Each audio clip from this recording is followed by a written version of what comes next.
Hello and welcome to the Colts Cover-2 Podcast. I am Joel A. Erickson. I'm joined, as always, by Nate Atkins. We apologize for taking a week off.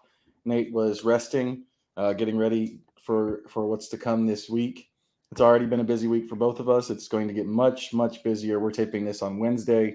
It's going to get much, much busier starting on Thursday, specifically late at night. I think one of the worst things, Nate, about covering the first round of the draft is how late it starts. I know it's weird because it never matches up well for us. Not that anybody cares about our schedules, but Saturday is the one day that starts early, but it's coming off the 2 straight nights. So it's a little weird. Last year was nice because they made the pick at 8:20 or something like that. But this year, number 15 pick, and if Chris Ballard does a Chris Ballard special and trades back, it could be a late night. So I guess we could be prepared for that. Yeah, I think the biggest thing is just from a fan standpoint, I wonder if they feel the same way we do. It just feels like you're all geared up for Thursday and you wake up ready for it. And I'm gonna make a pancake joke because in draft day the Seahawks GM is a pancake eating mother bleep. But I watched that movie tonight, by the way. It's a holiday. Yeah, it is. It is. I probably will watch it tonight. I almost always do. If I don't watch it tonight, I'll watch it tomorrow before the draft starts. But the biggest thing is just you get geared up for it and excited for it. And right now, you and I are getting to the point where we have one more major piece or a major story to do after we get done taping this. And then you just kind of wait for an entire day. Hurry up and wait. It goes on so long that all the rumors start getting crazy. We're soon going to hear that 15 teams are trading into the top 10. Yeah. It's just we're all crazy. And 8 quarterbacks will be taken in the top 10 somehow. Yeah. Maybe 9. So all that part I think is the tough part of it starting at 8. It's just from a fan standpoint. I remember last year, these last 2 days is when the Will Levis to Indianapolis thing really took hold in a super intense way. It was there before that, but it was in the last however many hours that it really got to be everywhere and pervasive. And so I think if I'd have to go back and listen to it. I didn't go back and listen to the podcast, but I didn't go back and listen to the podcast, but I don't remember how much we talked about the Will Levisness of everything, because to you and me it wasn't that big of a deal. And then by the time we got over there to the facility, all we were talking about with the rest of the beat was, why does everybody think they're going to pick Will Levis? And I think part of that is that a bunch of mocks are going to drop tomorrow. A bunch of the big mocks drop either tonight or tomorrow. The biggest names, Jeremiah, Kuiper, those guys. And there's a lot more reporting about what's going to happen. Generally, people don't really know what's going to happen with the Colts. Is there anything that you've heard or rumored that bears muster? Because there's been a lot of floating that the Colts are going to do things that would be very, very, very, very out of character. Oh, you mean trade up for Marvin Harrison? Did someone write that this week? In your defense, you weren't really reporting that was what was going to happen. I was writing on Fantasyland. Yeah, you were more saying, hey, this is what I would do if I was them. Yeah, pretty much. I will say I don't see that as impossible, but there's not many things I would call impossible right now. The only thing I'd say is impossible is they're not drafting a quarterback. That's the one thing I can tell you is not going to happen in the first round tomorrow. But outside of that, no, it's very unlikely they trade up to the range where they have to get that done. I've seen a lot of people mock drafts and other ideas that they're going to trade up for Malik Neighbors, and that one I do not see him specifically. I don't think he's going to be a fit here. But the idea that they trade up to some level after a pass catcher, I don't think is out of the question. It's not the most likely thing because like Chris Ballard just said, his draft is very deep in pass catchers or certainly wide receiver. And also, his nature is not to really give up a lot to pay the prices to go up in the first round. But there's an argument you can make that there's a top tier of receivers, and there's three of them. Like I said, I don't think Malik Neighbors is a fit for the Colts, but the other two are. And they could see this as their one shot if they view Michael Pittman Jr. more as than a number one in an ideal world. The only route they're ever going to have to get a number one is to either draft one high or trade for one on a high price deal, which they're not going to do. So I don't rule it out that way. The one thing, there's some different stuff that I don't know if I have anything as far as like what I think they're going to do. There's some ideas I think are more plausible than others. Like I wouldn't be shocked if they did trade up a little bit for a guy like Dallas Turner. I think that makes sense. And that would align with the fact that they went hard after Danielle Hunter and didn't get him, but didn't go after any other edge players because basically their approach to the edge position is we like the guys we have, but we'll upgrade it if we can. They weren't able to beat max protection late in the year. They know they don't have that true number one type edge rusher. They just haven't really found in their minds the route to go get him. If there's a way to trade up, 5 or fewer spots to get Dallas Turner, he could be the one guy in this draft that they see as being that, and maybe a guy who falls into an affordable range because of just what the rush is right now for quarterbacks and wide receivers and offensive tackles. So there's I wouldn't rule out like a small jump up either for Dallas Turner or Brock Bowers. I could see one of those happening. Trading too far up is probably not going to happen for them. And and I don't see Malik Neighbors as a fit here either. Nate's not covered Ballard as long as I have, and you can tell because he's not quite as beaten down.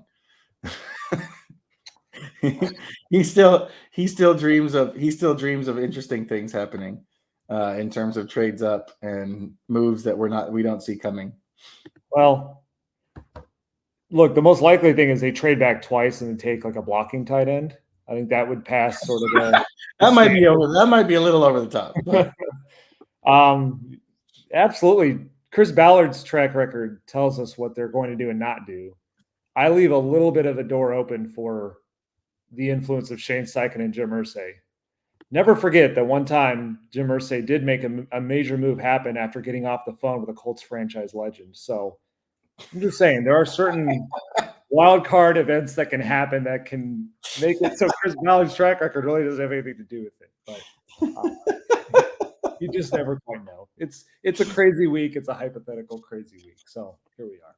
Nate woke up and chose violence. That's what that was. That was violence. Yeah.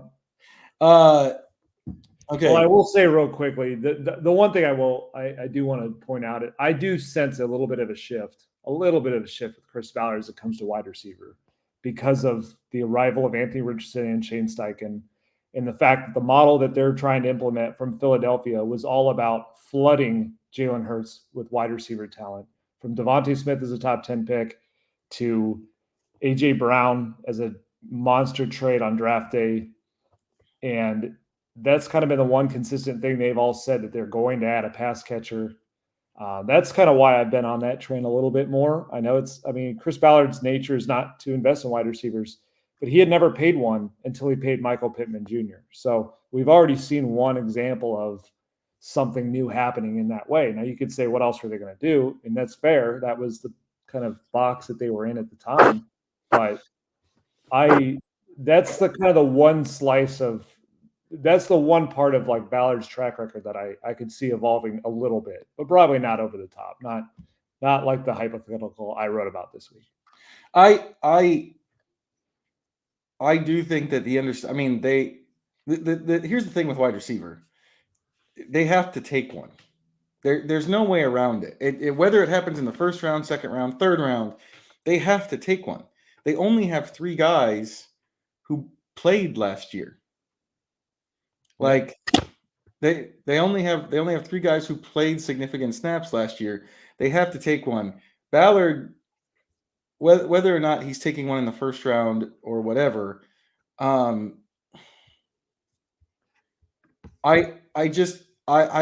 been around him too long, I think, and free agency kind of beat me down this year in terms of assuming he's going to change or shift significantly from what he's done prior to this, because like they had cap space, they still have cap space.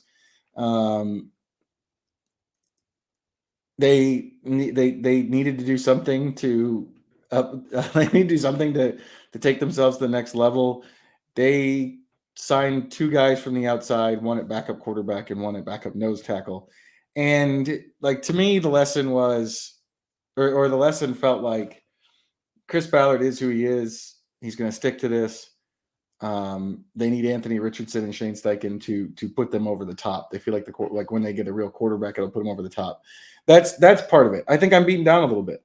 I will say this: a trade up will shock me. Like it would be the most interesting thing that could happen is a trade up of any kind. I will be very surprised if they do. I think it's really interesting if that happens. Let's move out of trying to guess Ballard and move into like what I had to do this best case scenario draft for the Colts or for what the Colts would want. And I think in a we'll throw Fantasyland out of it. Nate's already staked his claim to Marvin Harrison Jr. Yeah. But throwing Fantasyland out of it, like what do you want most out of the first round? Because I realize like if it's me, I have a specific player probably that I think is the one that I'm most interested in. So outside of Marvin Harrison, because I do think Marvin Harrison is going in the top 5, and I don't think that they can get up that high. Yeah. Where are you looking? So I think that the first round makes a lot more sense for them to go pass catcher than any other position, shy of somebody falling to them who's just not supposed to be there, which I think is what you're going to talk about here in a minute. But I know a lot of people are mocking cornerback to them for very obvious reasons. They didn't sign one; it was their worst position. It's kind of the range in the draft where it seems like the top cornerbacks are going to be. I would totally get it if that's what happened. But I think what's interesting here is when we talk about needs for a franchise, like we always go to like what position of theirs is the weakest, or maybe what premium position is the weakest. And cornerback is an easy answer.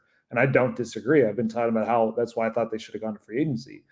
But a big reason I thought they should have gone to free agency was to not be tempted by them so you could draft a first-round pass catcher. Because to me, the actual biggest need of the franchise is all about Anthony Richardson and evolving this passing game and hitting that ceiling. Because if they don't, it doesn't really matter what the cornerback room looks like or anything else.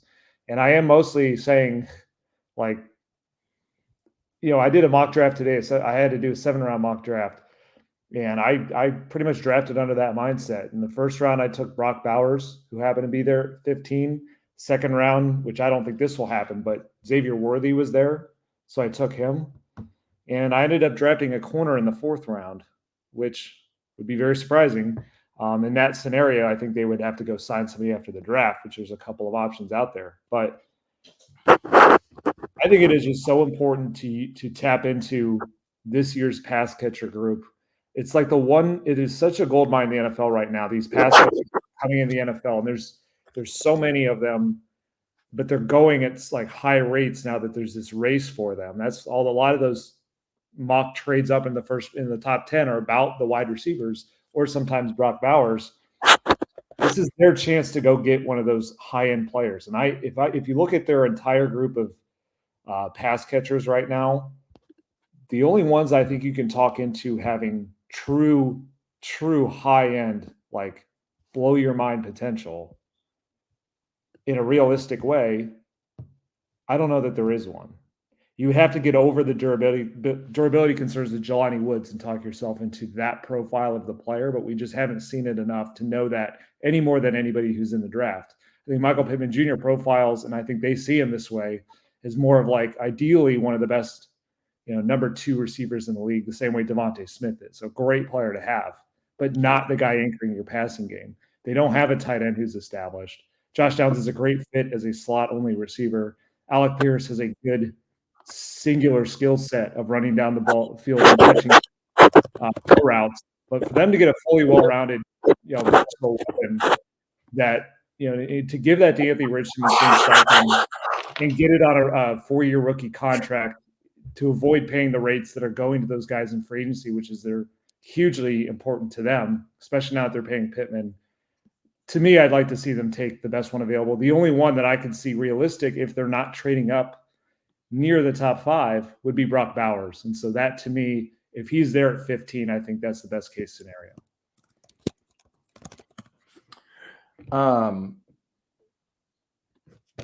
I want Dallas Turner. Mm-hmm. I want Dallas Turner for several reasons. If you've been listening to this podcast for a while, I've been around long enough that I think most of you know by now.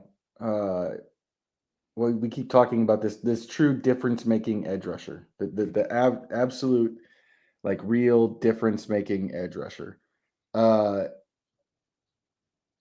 We haven't necessarily seen that yet. We've seen some attempts. Kwity Paye was an attempt. I think by now we know he profiles more as sort of an all-around type starter who can give you effort sacks, but is not going to dominate the edge the way that they need.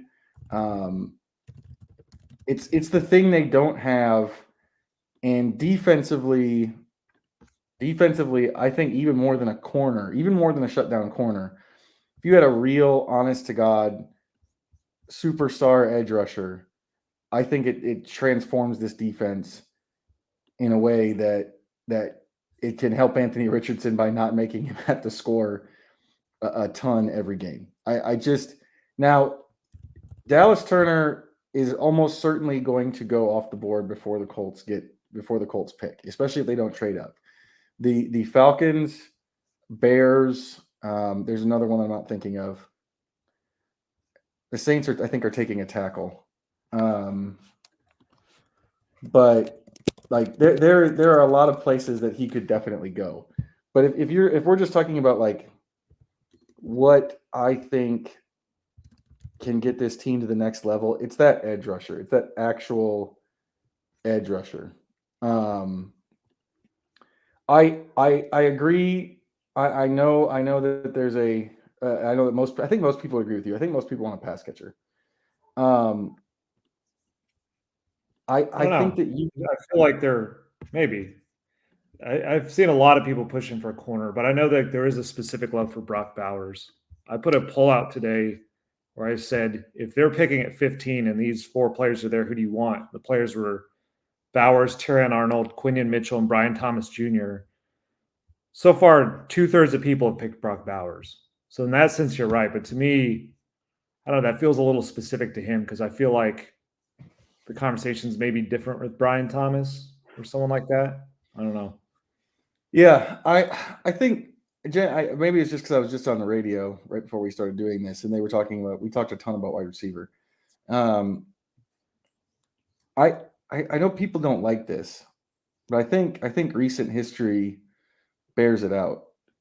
You can get a really great wide receiver in the second round.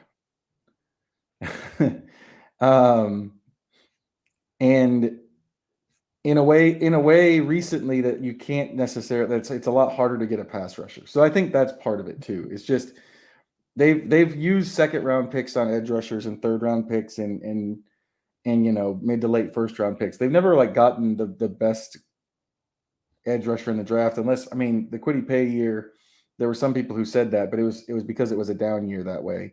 They haven't gotten like the speed guy. And so I think that's part of it. But just to the second round thing, 2020 second round receivers: T. Higgins, Michael Pittman Jr. There's going to be another one here. Cooper Kupp is a second rounder. I know Deebo Samuel is a second rounder. There are these deep classes lately of wide receivers, and supposedly this is one actually a third rounder. Fun fact. Oh, okay. There we go. So I was wrong on that, but Christian Watson is not a star yet because of injuries, but when he plays, he's pretty darn good.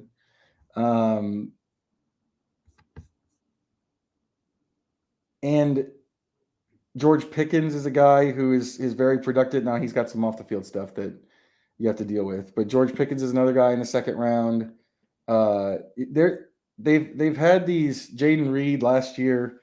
Like they've had these guys that you can get that can really help your offense in the second round. And I think I understand what you're saying about the true like number one, like the Jamar Chase level player. I just want that edge rusher so bad. That's the thing. And I know they've got a lot of numbers there, but I think for this team, and they don't have, they've got DeForest Buckner, who I will defend as a impact player for a very long time. But he could use some help. And in a way off the edge that, like you said, like that they can just beat max protect. I'm trying not to go. I don't know with Dallas Turner. Like I'm not a scout, but he's the supposedly the top edge rusher available, has the speed and length in his arms that Ballard tends to like, and I think that's like the ideal scenario for me. Now, moving the podcast along, realistically, the ideal scenario is not going to come up. Yeah, Turner's going to get picked. Falcons, Bears. You'd have to move up. You could probably make a case for the. Could you make a case for the Jets? Everybody thinks Jets are just going to do what Rodgers wants. That's probably true. I think they're going to go offense. Yeah, I mean, I totally get that. I mean, Dallas Turner feels like he is in a different class of the other edge rushers, and the Colts have pretty much determined they don't have that top tier guy. So, and I totally agree about it. It's much harder to try and find that type of thing outside the first round. NFL.com's comparison for Dallas Turner is Brian Burns. So I'm instantly on board with that. I have no arguments about that.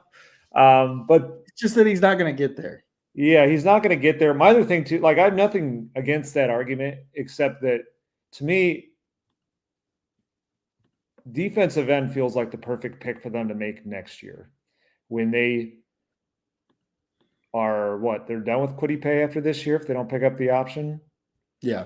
And they'll have 1 year left with Samson Ebukam. Seems like they're grooming Dio more for an inside role.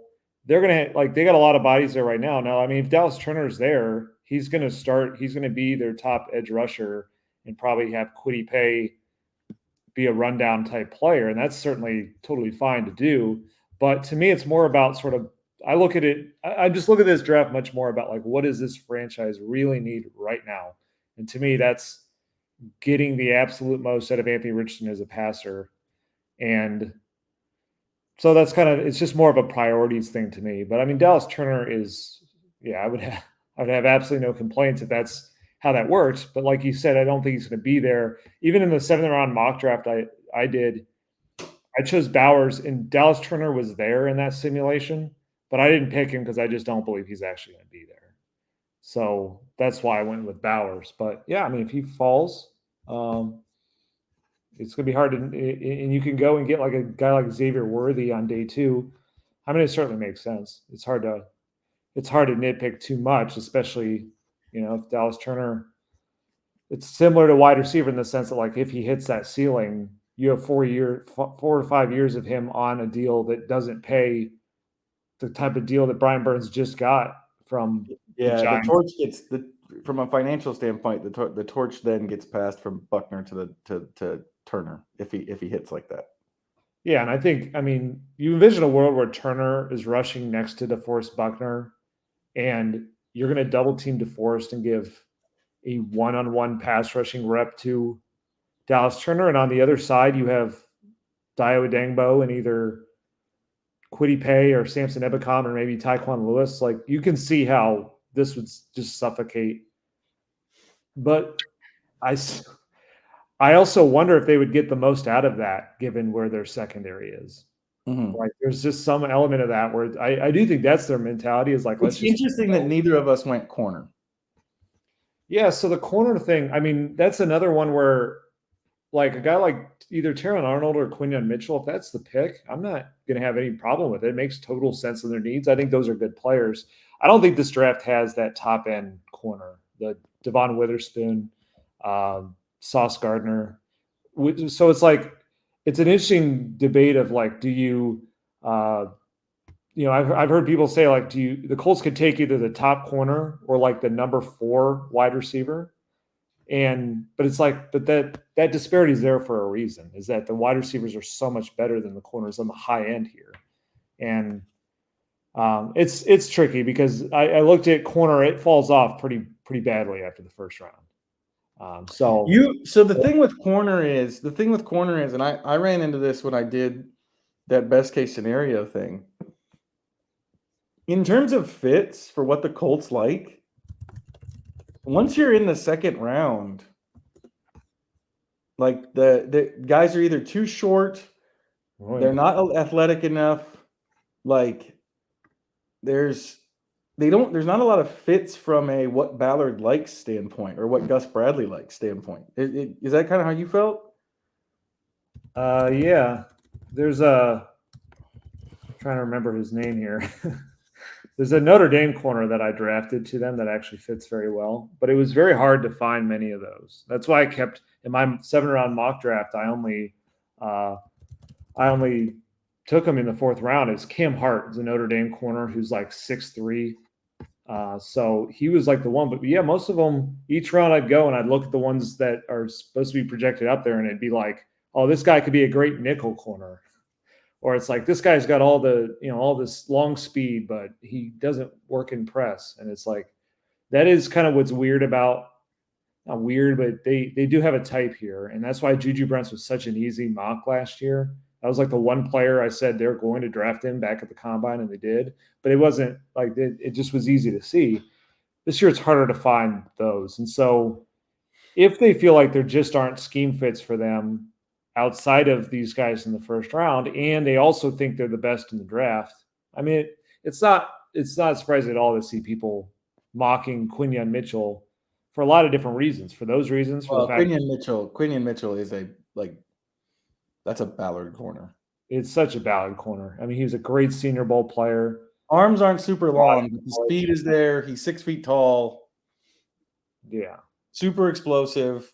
Ton of ball production at Toledo, and like you said, Senior Bowl. Yeah. And so, I mean, I get that. And if you vision their defense with Quinyon Mitchell opposite Juju Brents with Jalen Jones as the backup outside corner, I mean, there is a world where that's a pretty good defense. I wonder what takes either side of the ball to great that same way. It seems like their defense is like pretty good in a lot of spots, but great in very few. And then I'm still wondering kind of what, like I could see, part of why I want a pass catcher is that like, I think their run game is going to be absolutely electric next year if they can keep Jonathan Taylor and Anthony Richardson on the field together, which is a challenge, but on paper it could be absolutely stunning. You still have to have something more than that to be a real threat. We've seen the Ravens peter out in the playoffs when that's what they do, and then there's not that next year. So that's to me kind of like, I don't know, that's, you talk in circles with all this about like what's the balance between patching a weakness like corner versus overloading an edge rusher with a great player versus just foregoing that and saying we're going to just build the best offense we can. I personally would go for the best offense because I just think at the end of the day, if they actually became dominant as a passing and rushing team, that to me is just more valuable in this era of football than balancing out the defense that way. But I also part of it is I also trust Chris Ballard to draft on defense out of round 1 better than some other spots. I don't trust him to draft edge rusher outside of round 1. That's I understand fair. what you're saying, but I don't trust him to draft edge rusher outside of round 1. I think part of mine stems from Shane Steichen. Like it's only 1 year. Who knows if it's going to keep going? I just think he got so much out of a Gardner Minshew-led offense that I'm willing to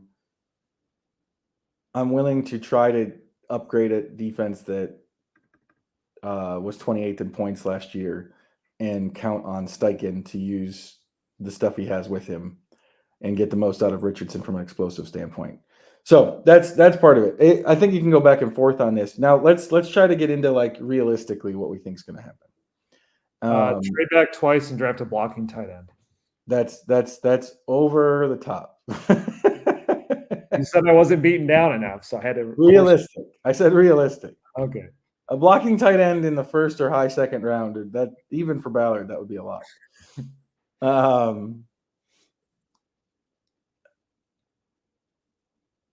I'm not convinced Bowers is going to be there. I agree. I think that he's so far above the rest of the tight end class in terms of the way people perceive him. And there's 3 clear receivers. I assume all of them are going to be gone. Mm-hmm. I feel like someone is going to say, well, we couldn't get one of the receivers. We're going to get the tight end. Usually when there's a guy like that, they end up going really high in the draft. Now, we can get into whether or not that's worked out for teams in the past. But typically, when there's somebody who's really, really high, who's like way and above the rest of the class, usually they go really high in the first round, like beyond the 15 spot.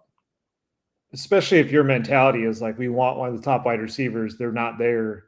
It's not a stretch to just be like, okay, we'll just throw a lot to Brock Bowers.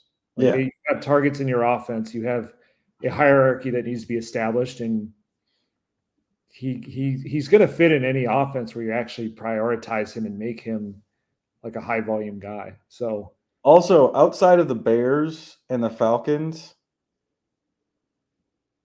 like the teams in front of the Colts, they could all use him. Yeah, where's the tight end? You know? Yeah, that may end up being the Jets pick. A lot of people are starting to predict that. I do think, though, and I think Ballard's probably right about this. It feels like there's going to be quarterbacks, tackles, and receivers galore in the first however many picks. Like I know the Saints are pretty locked in at tackle because basically Ryan Ramczyk has basically got a medical condition that's like debilitating. Mm-hmm. It's kind of developed this offseason, and like so that's a tackle spot. There's other teams up there that need the Titans are an obvious tackle spot. This is hard because honestly we focus so much on the Colts, it's hard for me to pay attention to everybody else. But like the quarterback thing is obvious. The receivers are so good, everyone expects them to be gone. The tackles, everyone's kind of been on that the whole time. It just feels like there's a lot of offensive guys and offensive needs in that first 14 picks. Yeah, and I mean we just like what we just said about Brock Bowers is going to apply. Some team's going to miss on him at receiver or on the top receivers, and he's going to be like that number 4 pass catcher that people want. So, I mean, it's a good year to draft defense if that's what you're looking for, and that may be exactly how they're looking at it. Is they needed upgrades on defense. They didn't go out and sign them. They brought back a lot of guys, and they added a backup defensive tackle, but they didn't make any upgrades. You know, you could argue on offense they don't necessarily need an upgrade at any one position, outside of probably tight end. But if you want to talk yourself into, definitely need depth at certain positions. But yeah, they mostly need depth options. It's like they could use upgrades, but they don't. It doesn't feel like they have to have them. Whereas on defense, it does feel like they have to find an upgrade at corner. And so, I don't know. This is weird to me because I feel like right. What's that? I can't remember if we said this or not, but cornerback is the biggest need, right? That's what I feel like. It's the weakest position. Yeah. But I think the biggest need is helping Anthony Richardson. So it depends on how you want to look at that. But no doubt it's the worst position, the one they need to upgrade in terms of, or can upgrade the most. So, yeah, I feel like these are interesting exercises because you kind of talk in circles. I've been tough on them all offseason for not signing a corner. But a big part of it is like part of my thing with corner too is my issue with them is not that the corners are just not good enough. It's that they're not old enough. And so getting another rookie, I don't know how that solves the issue. Like Chris Ballard just the other day was, he said at the end of the year, I didn't give Gus Bradley enough experience back there in the secondary, and it was my fault.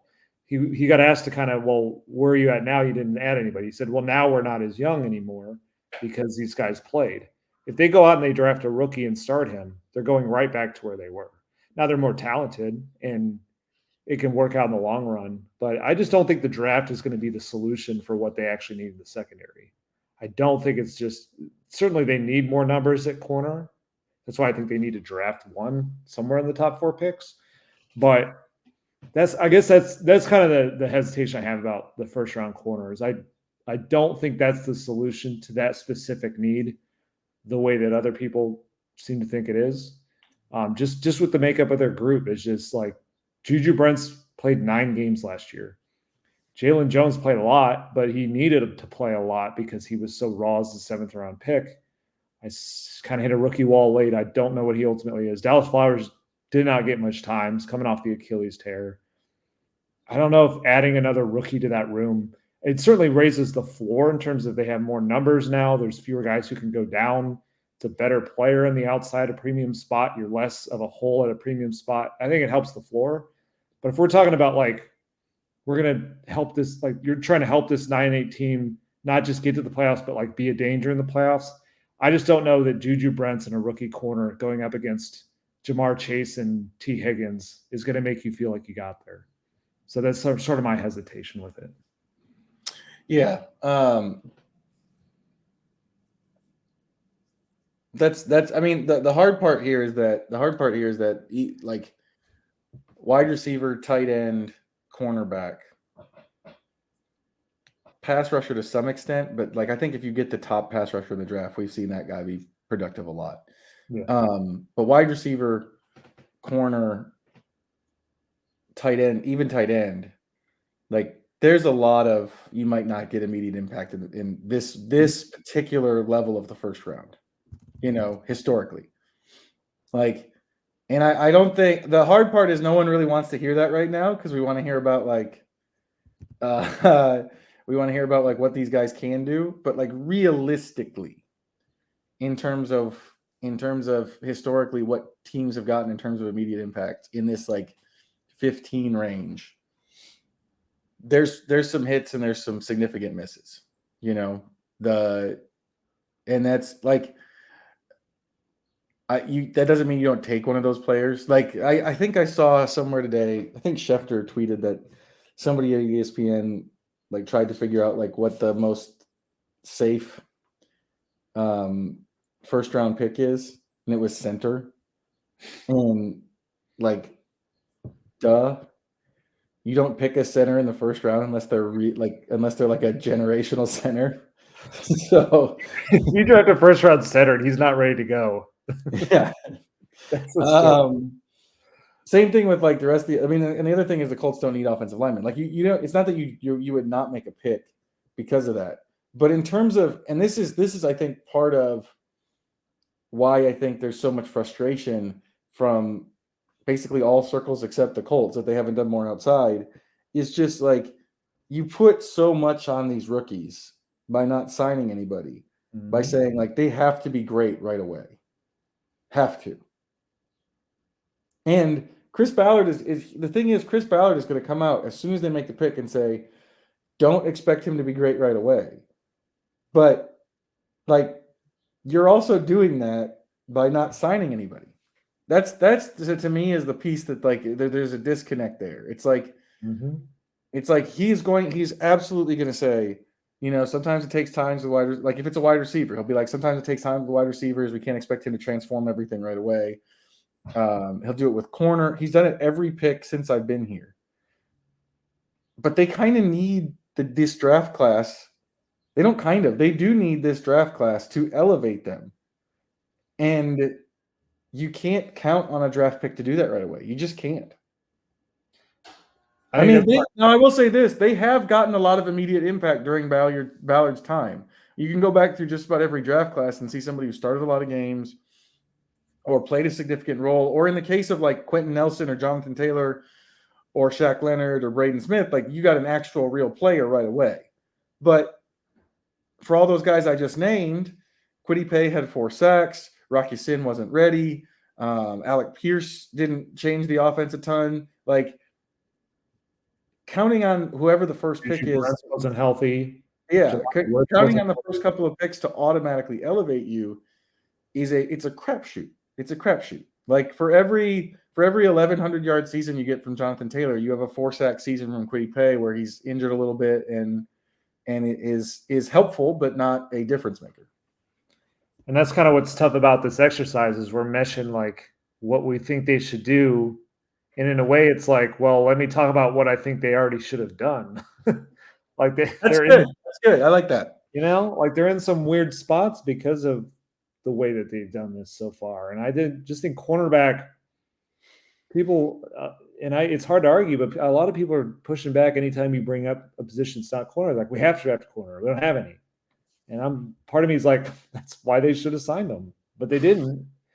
And here they are. And I don't know.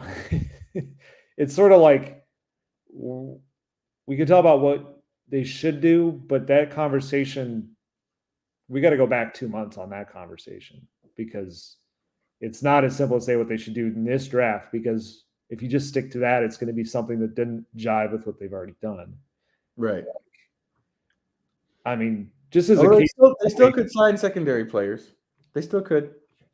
And that's kind of the one thing that is also why I'm a little bit on pass catcher. I still think there's just barely enough on the free agent market to help you out in those areas.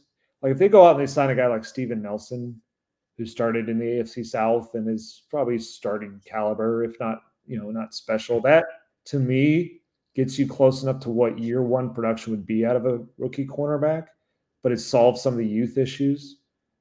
That to me is different than like saying, I don't think they have the same option to go sign a wide receiver or tight end who can do the type of thing I'm looking for at that spot. So that's the same thing. But you can make that argument at edge rusher if you want like a War Daddy. Dallas Turner is the only route to get it. But will he be there? We'll wrap this up real quick. We'll probably end up doing it. It's hard to know exactly how this is going to go in terms of can we pod after the first round, that kind of thing. But let's wrap this up by just going like, what are some you always end up focusing on the first couple rounds, and then for obvious reasons, like those are the most important picks. But there's some other like sneaky needs on the roster. I'm gonna throw out a couple. I'm gonna have you basically pick up whatever I forget to get in there. Backup running back. Mm-hmm. Linebacker is not. I don't think I really need to talk much about backup running back. Zach Moss is gone. They haven't replaced him with anybody. I don't like. It's not that I don't believe in Trey Sermon, but he's been on 3 teams in 3 years. The pedigree's not like the pedigree before is not really there. Like I want another option. So, but linebacker, I think linebacker is a very underrated need. You got Zaire Franklin and EJ Speed. And beyond that, it's Shagulobi. It's Grant Stewart. It's Cam McGrone. There's one other I'm missing.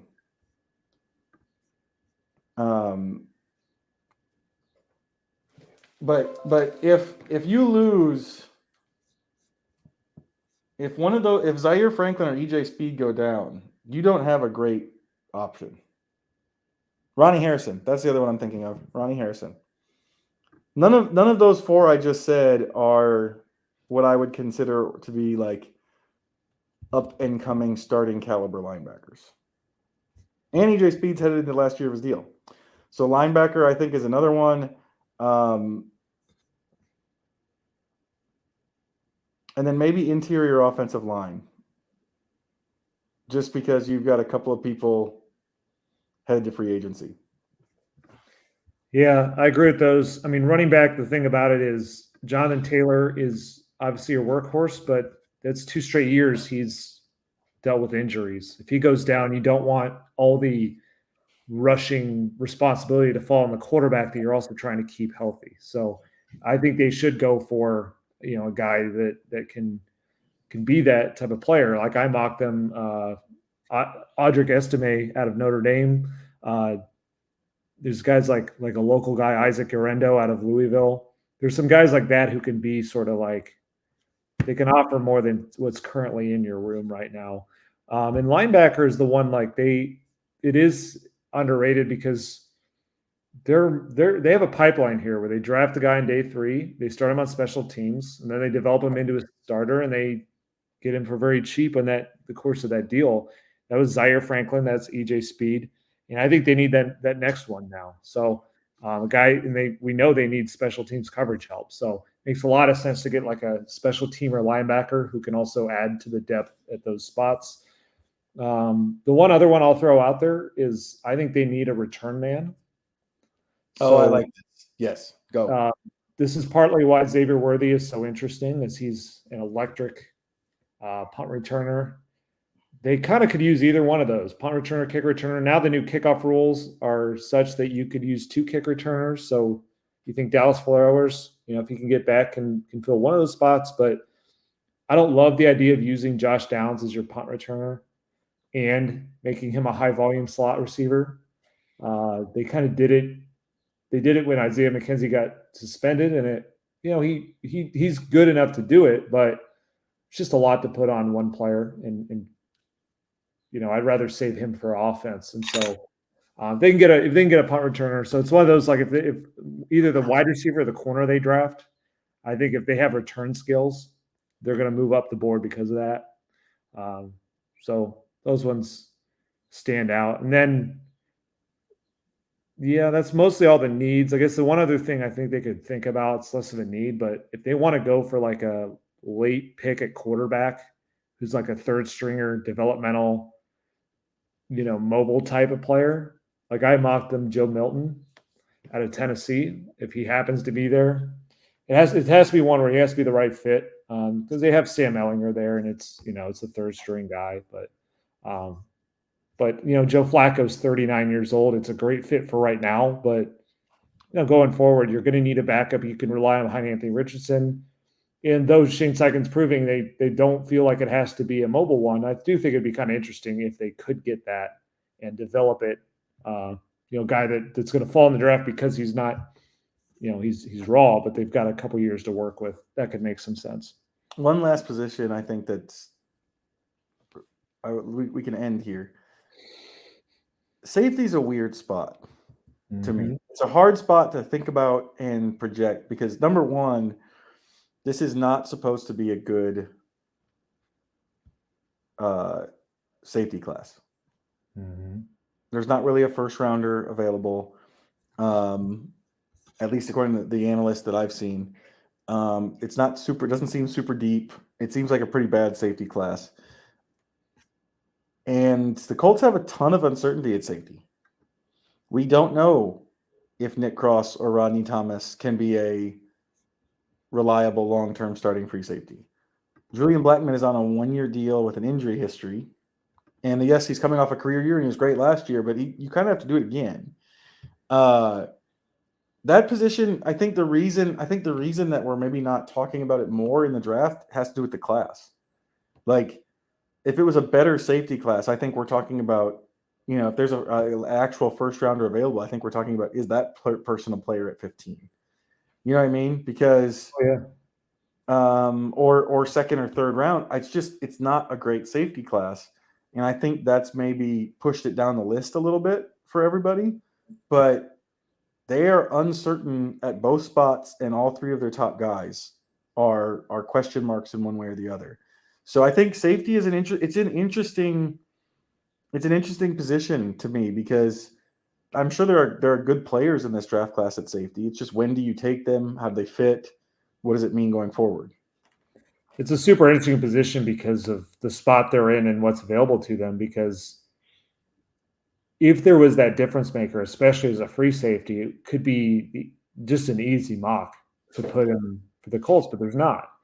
So there's other players that can be either developmental players, backups, but I think that's where the Colts feel like they're all right. It's the depth at safety between Rodney Thomas at free safety, Ronnie Harrison can play strong safety, and they want to see what they have in a Daniel Scott when he bounces back.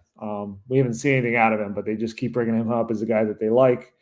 The question mark there is Nick Cross ready to be your starting free safety? And can Julian Blackmon stay healthy and do it again?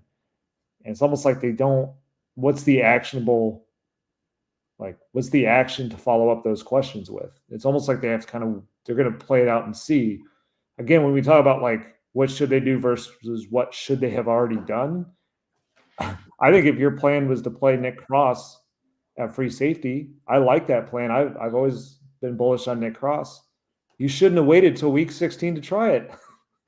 But that's what just doesn't make any sense to me. You're banking on 2 games of watching him do it to say he's now our free safety. So I think that's what they're going to do, and it may work out. And he's talented. Julian Blackmon had a great year. It could end up working out nicely.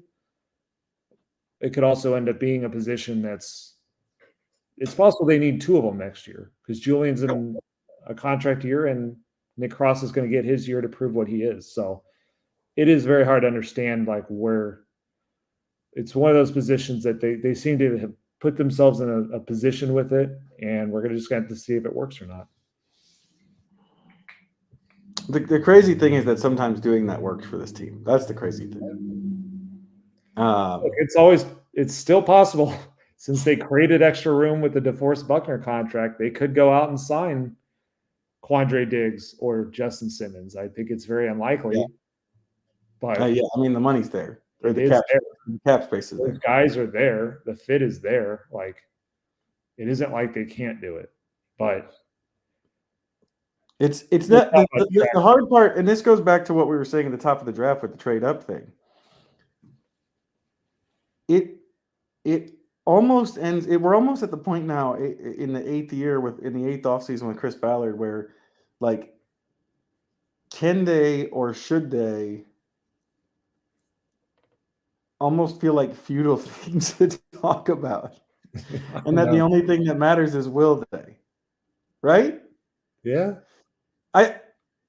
because I think you start. I don't know. I'm beaten down a little bit. I'm beaten down, Nate. I could use a trade up or something to inject some. I've always been the cover 2 deep shell person on the way the Colts operate. But I think more than ever, I'm just like, this thing you're hoping for happening is just not going to happen because it just keeps not happening. Yep. We're on year 8 of it too. So maybe we'll do 8 more years of this podcast at the same time. I got one DeForest Buckner trade. That's what I got. Yeah. He did trade a 1st-round pick for a quarterback once. Yeah, the quarterback thing. So the quarterback thing was just a cascade of we don't know what to do's in a row. Yeah, I mean, and the one time they did know what to do, it worked out. But then he retired, and yeah. Good news is we're not worried about quarterback right now. The Colts aren't worried about quarterback right now. So at the very least, that position is taken care of. We'll see where they go in the draft. There's a lot of it's an interesting draft because they have a lot of numbers at a lot of positions. There's a lot of different ways they could go. And they do need this player to elevate them, especially in an AFC South that appears to have gotten better. But just even if it hasn't necessarily gotten better, they were on the edge of the playoffs last year, and they need to get into it next year. For the Colts Cover-2 podcast, I'm Joel A. Erickson. This has been Nate Atkins. We will talk to you at some point this weekend after we find out what the Colts do. Nate's probably scaring you with 2 trade backs and a blocking tight end, but I don't actually think it would be a blocking tight end. 2 trade backs and a corner, maybe. 2 trade backs and a wide receiver. The range is either Marvin Harrison or blocking tight end. So there's a lot in there. It can be anything. Nate is trying to be all things to all people. Yep. With this podcast. So that's our Cover-2 podcast. Enjoy the draft. I think it's a lot more fun for you guys than it is for us.